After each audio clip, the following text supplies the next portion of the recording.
Yo, what's up mga tropa? Nagbabalik na naman tayo. Shoutout sa mga bago kong subscribers dyan. Para sa mga hindi pa pala nakakilala sa akin, ako nga pala si Sai TV. Nagko-content lang naman ako ng mga kung ano-ano na tungkol sa printer. At tawagin nyo na lang akong The Pick Guru. So ang topic natin ngayon, may nag-comment na naman, parang bagong subscribers ko siguro to. Or ngayon lang siyang nag-comment. Sabi niya dito, tanong lang daw niya, bumili daw siya ng 5290 sa mall siguro siya bumili. Sabi niya dito, tinanong daw niya yung sales lady kung pwede daw bang mag-print ng sticker. Sabi daw nung sales lady, hindi raw pwede kasi may masisira daw sa printer sa loob. New subscribers ko nga siya, So sasagutin ko yung katanungan mo, So yung mga sales lady, yung mga merchandiser na yan, yung mga salesman na yan, yung mga yan, kapag may mga bagong produkto, nagtitraining yan ng isang araw or 30 minutes or 3 hours kung saang designated sila magti-training. Or minsan nga, pinupuntahan na lang sila ng mga supervisor nila, doon na lang sila imi-meeting kung saan sila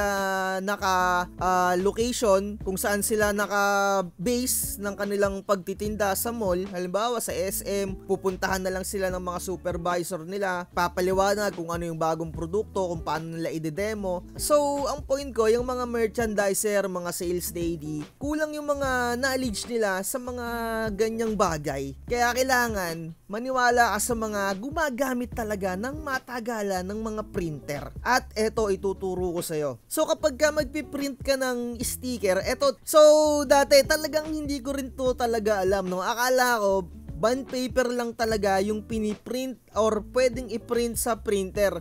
Although nakikita ko na sa mga printing shop ay gumagamit sila ng photo paper. Nagtataka ako, hindi ko alam din yung kung ano-ano yung mga bagay na pwedeng isalpak dun sa printer. So nung nag-explore na nga ako, syempre marami ka nang matututunan dyan, malalaman mo na kung anong tawag dun sa printer mo. Unang-una sa nagtanong na yon, para masagot ko yung katanungan mo, kailangan magkaroon ka rin ng knowledge, alamin mo rin kung anong type ba ng printer yung ginagamit mo. Kasi sobrang daming printer na yan. Merong inkjet printer. Ayan yung usually na mga ginagamit natin sa Epson. Yan yung tinatawag na inkjet. Kasi makikita nyo para siyang jet na nagpiprint-print na gano'n, yung nagsa-side-side siya. Para siyang jet na umaandar. Kaya para siguro jet ink printer Pero ewan ko, basta parang yun na ata kasi may napagsabi sa akin. Parang, ayun nga, parang jet na gano'n. Kaya tinawag na jet printer. So, eto naman yung dot matrix na printer. Ito yung usually makikita mo sa mga kahera, sa mga bayad center. Ayan yung dot matrix printer. Kaya tinawag naman na dot matrix printer kasi yung pagpiprint niya sa mga papel ay tuldok-tuldok para siya makapag-form ng letter. Tuldok-tuldok siya. So, explore nyo na lang kung ano yung mga iba pang printer dito. Pero ang point ko lang dito, yung mga printers na ginagamit natin, lalong-lalo na tong 3210 na Epson at itong 5290 na printer, ang mga tawag dyan ay inkjet printer. So, kailangan mo syempre ng inkjet paper compatible sa printer na yan. So, kapag magpiprint ka ng vinyl sticker or sticker in short, kailangan makahanap ka ng inkjet compatible. So, kahit i-search mo na lang, ayun, inkjet.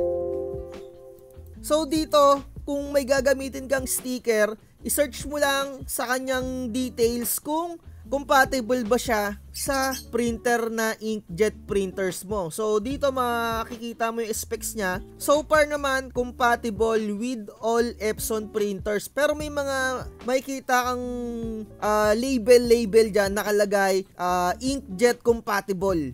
Yon yung mga pwede mong gamitin dun sa printer na yon. So may mga papel din na hindi pwede dito, parang nakalimutan ko kasi yung parang pinaka-term Pero may mga papel din na hindi pa pwede dito sa Epson printers na to. Matututunan yan sa mga susunod na habang tumatagal kayo sa paggamit ng printer. Meron din mga hindi pwedeng papel dyan sa Epson printer kasi hindi compatible yung ink na gamit nyo papunta dun sa papel. So eto, hanapin nyo dito. Ayan, 'di ba?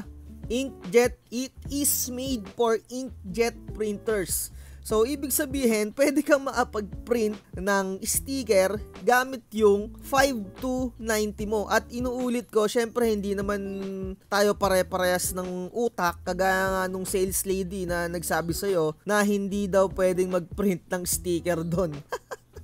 Pero syempre, wag na rin natin hindi rin natin masisisi yung mga sales lady na yan kasi alam ko saglitan lang yan mga tinitraining at mga, syempre hindi rin naman ganun sila kateki, yung mga, hindi ko nila lahat yung iba, teki-teki rin yung mga merchandiser kaya malakas din makabenta. Pero kagaya ng nagsabi sa'yo na sales lady na hindi daw pwedeng mag-print ng sticker dyan sa Epson printer na binili mo, ay for sure ako hindi yan teki. So, ayun nga, hindi rin natin masisiyan kasi kulang sa training, kulang sa knowledge. Pero in short, ang sagot dito, pwede kang mag-print ng sticker basta inkjet compatible yung bibilihin mong sticker. Tandaan mo, no? Kailangan inkjet compatible at pwedeng sa pigment ink, dye ink, ayan. So, syempre, usually kapag sticker yung gagamitin natin, pigment ink talaga ang pinaka-the best dyan. Pero, hindi ko sinasabi na hindi pwede yung dye ink. Pwede rin yung dye ink dyan. Pero, syempre, may mga pros and cons. At dito na natin tatapusin itong content natin. Medyo napahaba na. Sana naman nasagot ko yung katanungan mo na tungkol dyan sa hindi daw pwedeng pag-print ng sticker. Meron pang sinasabi na may masisira daw sa loob pero hindi naman binanggit nung sales lady kung ano yung masisira kasi nga hindi niya alam.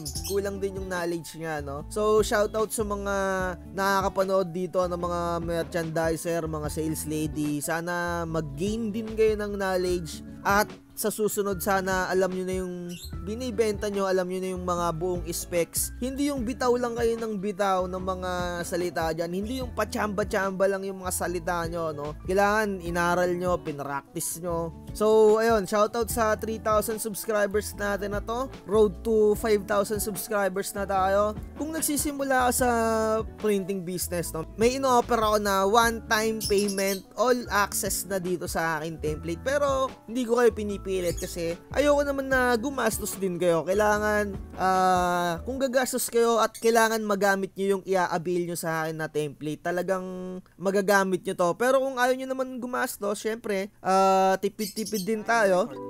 Mag-research na lang para matutunan nyo rin kung paano gumagawa ng template. So, ayun lang, siningit ko lang to kasi magbabayaran na naman. Monthly ko kasi binabayaran itong cloud server natin no? So, ayun lang. Like, share, subscribe. Bye. Chill lang, relax,